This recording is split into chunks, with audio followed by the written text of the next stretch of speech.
அனைவருக்கும் வணக்கம். எல்லோரும் எப்படி இருக்கிறீங்க? நலமாக இருப்பீங்கன்னு நம்புகின்றேன். இந்த காணொளி எப்படிப்பட்டதென்றா, மாந்தீவு என்று சொல்லி ஒரு இடம் இருக்குது. கேள்விப்பட்டிருக்கிறீங்களா? மட்டக்களப்பு மாவட்டத்தின் வவுனதீவு பிரதேச செயலாளர் பிரிவுக்குள்ளதான் இந்த மாந்தீவு என்கின்ற ஒரு இடம் வருது. இன்னும் விளங்கக்கூடிய மாதிரி இந்த மாந்தீவை பற்றி சொல்லணும் என்றால், இலங்கையில் தொழுநோயாளர்களை கடந்த சில வருடங்களுக்கு முன்னர் ஒரு இடத்துல வைத்தியசாலைகளை அமைச்சு சிகிச்சை அளித்தாங்க. அந்த இடத்துல பேர் தான் இந்த மாந்தீவு. இப்போ எல்லாருக்கும் நினைவுக்கு வரும் என்று நினைக்கிறேன். இந்த இடத்துல கூடியிருக்கிறவங்க எல்லாரும் வைல்ட் லைஃப் ஆஃபீஸர்ஸ். எதற்காக இங்கே வனஜீவராசிகள் பாதுகாப்பு உத்தியோகத்தர்கள் கூடியிருக்கிறாங்கன்னு சொல்லி சொன்னால், இந்த மாந்தீவு இருக்குது தானே, அதற்குள்ள கடந்த சில நாட்களாக சில காட்டு யானைகள் அங்கே சஞ்சரித்து நிற்குது. இந்த மாந்தீவை பொறுத்த மட்டில் இதை சுற்றி வரலும் நீர் இருக்குது. அதாவது இந்த மட்டக்களப்பு பாவி இருக்குது தானே, அதில் தான் இந்த தீவும் அமைஞ்சிருக்குது. இந்த தீவுக்கு போகணுமெண்டா ஒன்று தோணிலேயோ இல்லாட்டி போட்லேயோ தான் போகணும். இந்த தீவை சுற்றி வர நீர் இருந்தாலும், அதாவது ஆறு இருந்தாலும், அதற்கு அங்கால் இருக்கிறதெல்லாம் மக்களுடைய குடியிருப்புகள், கிராமங்கள் தான் அங்கு இருக்குது. இந்த காட்டு யானைகள் எல்லாம் என்ன செய்யுதுன்னு சொல்லி சொன்னா, இரவு பொழுதானது அவங்களுடைய மக்களுடைய குடியிருப்புகளை நோக்கி நகருது. இதோ தெரியுதுதானே, இது மட்டக்களப்பு ஏர்போஸ். மட்டக்களப்பு ஏர்போஸுக்குள்ளேயும் இந்த யானைகள் போகுது, அது போல குடியிருப்புக்குள்ளேயும் போகுது. இந்த யானைகள் அங்க போய் சும்மா இருக்குமா? தங்களுடைய வேலையை காட்டும். அங்க இருக்கிற மரங்களை முறிச்சு சாப்பிட்டு சொத்துக்களுக்கு சேதம் விளைவிச்சு மக்களுக்கு பயத்தையும் காட்டும். இந்த மட்டக்களப்பு வவுனதீவு பிரதேச செயலாளருடைய ஆலோசனைக்கு அமைய வனஜீவராசிகள் பாதுகாப்பு உத்தியோகத்தர்கள் இந்த தீவில் இருக்கிற யானைகளை அப்புறப்படுத்துறதுக்காக இந்த தீவுக்குள்ள வந்துட்டாங்க. இங்க பாருங்க இந்த தீவு எப்படி இருக்குன்னு சொல்லி. நான் நினைக்கிறேன், இந்த தீவுக்குள்ள சாதாரண பொதுமக்கள் எல்லா இடங்களுக்கும் செல்ற மாதிரி இங்க வர இயலாது. ஏனென்றா இந்த தீவு விமானப்படையின் கட்டுப்பாட்டுக்குள்ள இருக்குது. இந்த குழிகள் எல்லாம் யானையின் கால் தடங்கள்.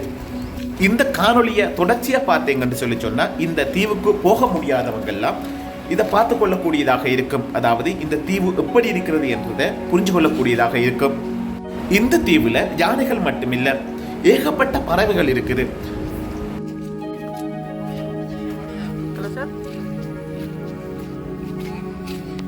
பறவைகள் மட்டுமில்லை நண்பர்களே, இங்க பாம்புகளும் விதம் விதமாக காணப்படுறதா சொல்றாங்க.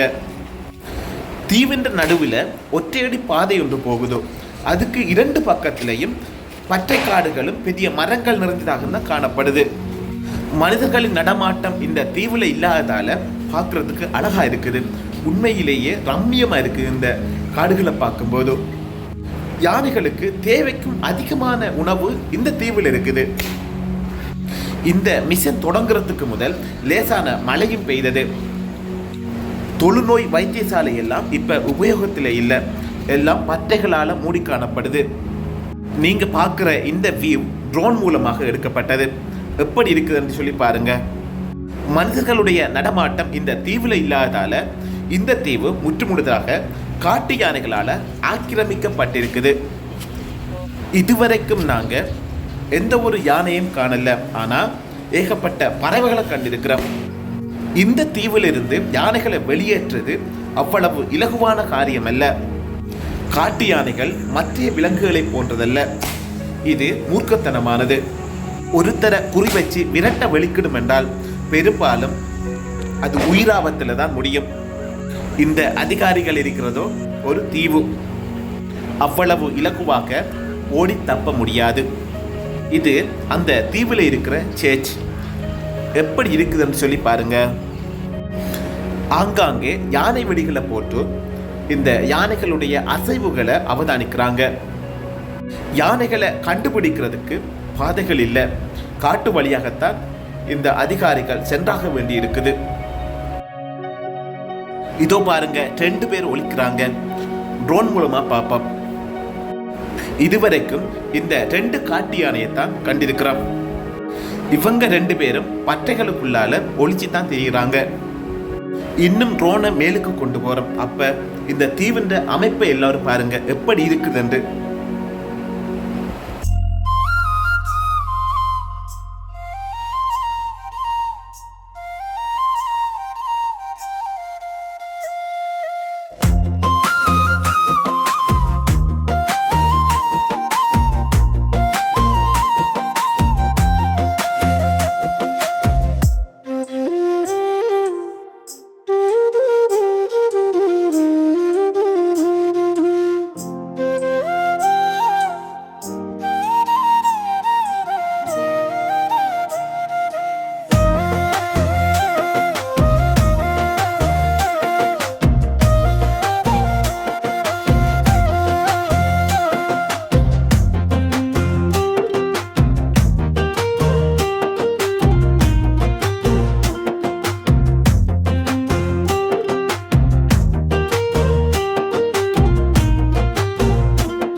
யானை கூட்டம் ஒன்று வார மாதிரி சத்தம் கேட்குது.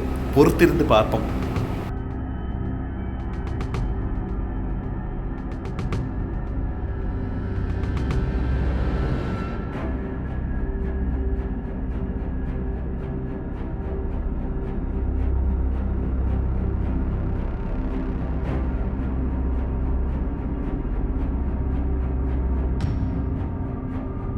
இந்த தீவில் நாம ட்ரோன்ல பார்த்த மாதிரி 2 யானைகள் மட்டுமில்லை, இந்த கூட்டத்தில் 7 யானைகள் இருக்குது.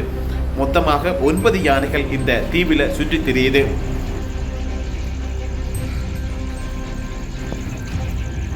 வானம் இருட்ட தொடங்கிவிட்டது. சூரிய ஒளியும் மங்கிக் கொண்டு போகுது. இருட்டான பிறகும் இந்த தீவில் இருக்கிறது நம்மளுக்கு ஆபத்தை கொண்டு வர நேரிடும். இதற்கு பிறகு என்ன நடக்கின்றது என்று தொடர்ச்சியாக பாருங்க.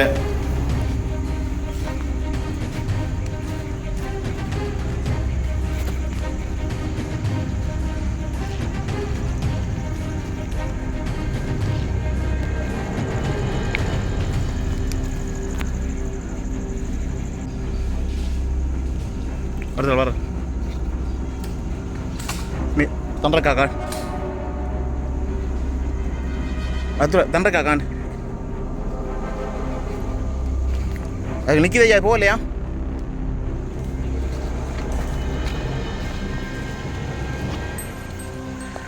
போட்டாக்கின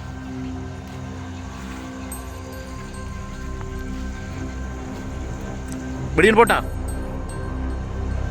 தண்டா மேற்பத்துதான் தான் தான். இது போன்ற இயற்கை சார்ந்த அட்வென்ச்சரான காணொளிகள் தங்களுக்கு சொல்லி சொன்னா இந்த சேனலை சப்ஸ்கிரைப் பண்ணுங்க. உங்களுடைய நண்பர்களுக்கும் பிடிக்கும் என்றால் ஷேர் பண்ணுங்கள். தொடர்ந்தும் உங்களுடைய ஒத்துழைப்பை தாருங்கள். நன்றி.